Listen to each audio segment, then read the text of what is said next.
Yahoo! Hello, hello, hello mga masters and mga ka-G!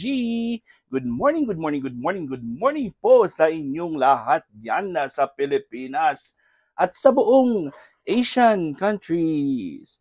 At syempre, kung saan ka mang lupalop ng ating daigdig, ay hayaan niyo muna akong batiin kayo ng good morning, good noon, good afternoon, good evening at good night na po sa ready nang matulog.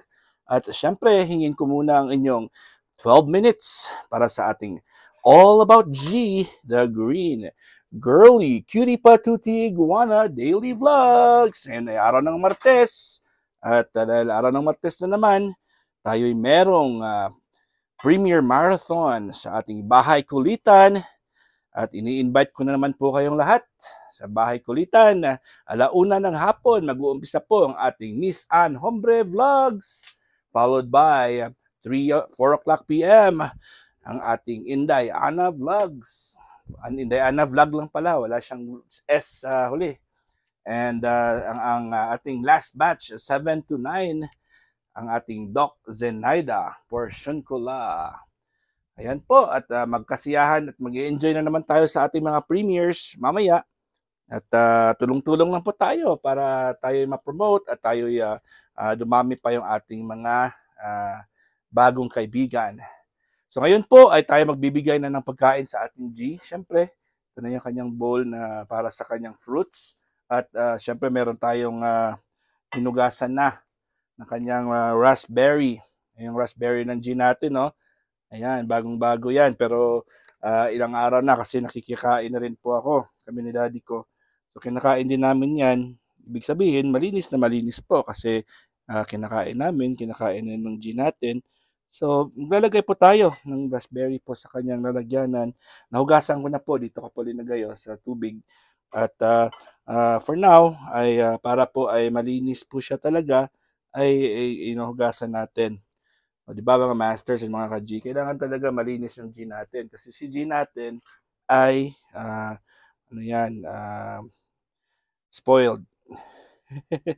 Pang spoiled siya, kailangan talaga, hindi naman talaga 100% na malinis lahat ng kinakain niya. Siyempre, hindi naman natin pwedeng kumuha ng ano kasi ng madumi, di ba? Kailangan naman natin talagang linisan kasi siyempre, pag nagkasakit po yan, ay tayo din ang kawawa.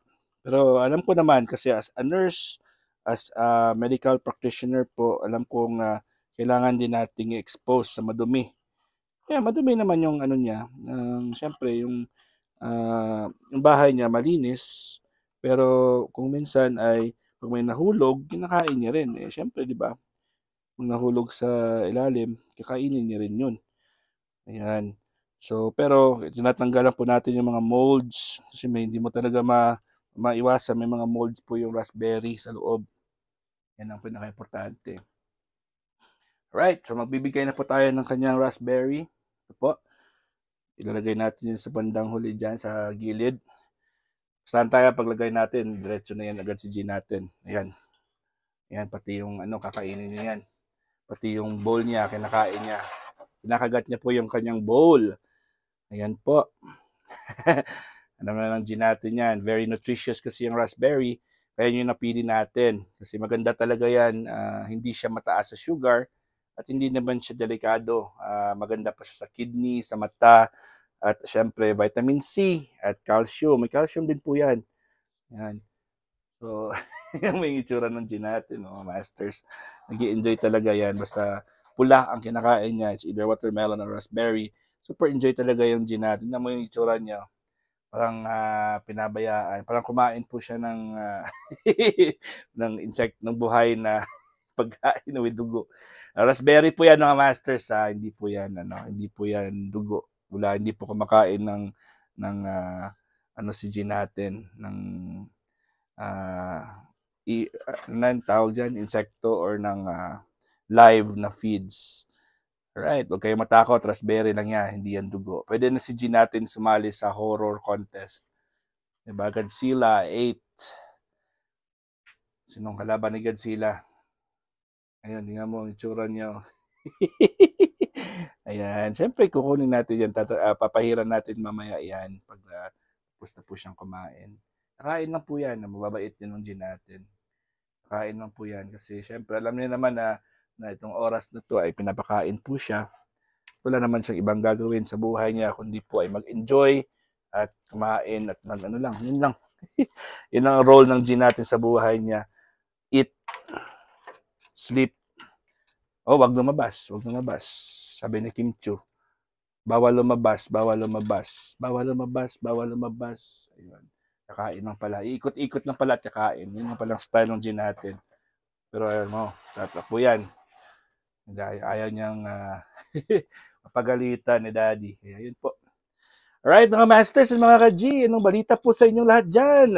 Ayun, nandito na naman tayo. Ulit, nakikipagkulitan na naman.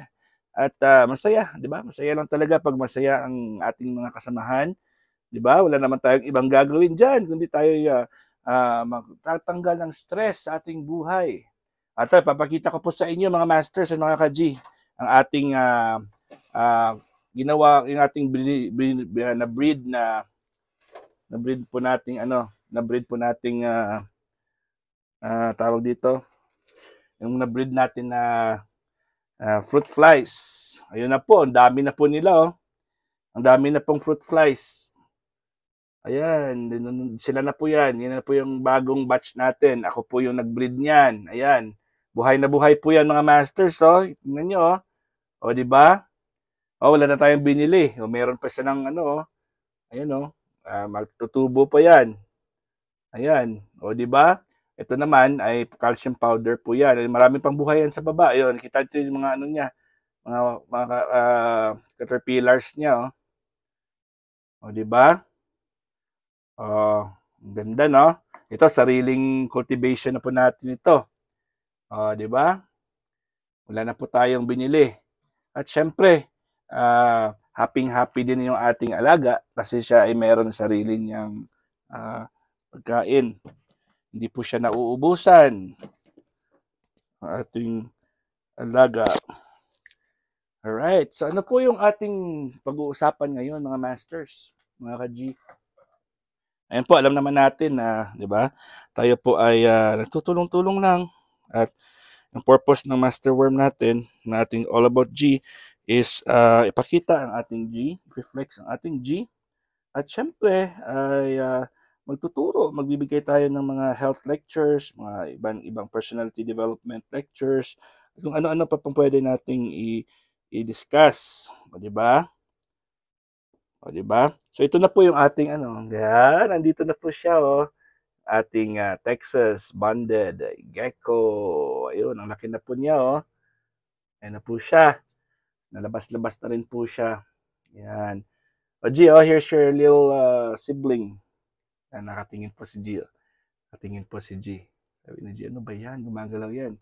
Pwede bang kainin yan? Ayan. So, ito na po yung ating gecko. Healthy po siya. Dahil po may sarili po siyang factory ng kanyang fruit flies. Ayan po siya, oh. Ayun, nahulog po siya. Nahulog ang ating gecko. Ayan, mga masters. Ano ba ang balita sa sinusunod niyo na po ba yung ating tinuturo? Yung tungkol po ba sa ating yung ating apple cider vinegar with the mother? Sinusunod niyo pa ba yan, mga masters, mga ka-G? Wala bang nagmimintis sa inyo? Di ba? Wala ba sa inyo dyan yung meron na ba kayong nakitang mga pagbabago sa katawan nyo? Kailangan na po natin yung sundin at umpisahan para po tayo ay magkaroon ng resulta. Dahil po resulta ay very important po yan.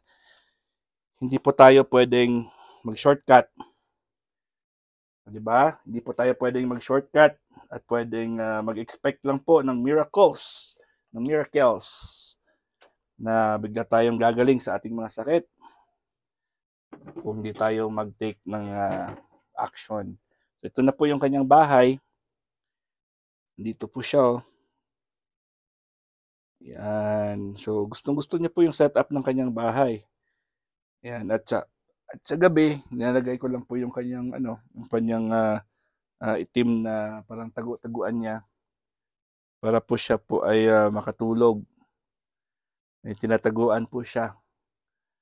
Yan. So for now ay maglalagay din tayo ng pagkain ng G natin. Lalagay tayo ng kanyang gulay. Siyempre, ang gulay ng G natin, malapit na rin maubos. So, ito na, konti na lang. Mga dalawang araw na lang ito. Malapit na maubos ang gulay ng G. Bibili tayo ng bago. Make sure ko po na hindi po ito puro spinach lang. Kasi pag purong spinach lang, mauumay din yung G natin. Yan na po. Yan. Lagyan na po natin. At ito na lang pala. Uubusin na lang natin ito. Kasi dalawang bowl. Meron po mga malalaki na mga chunks ay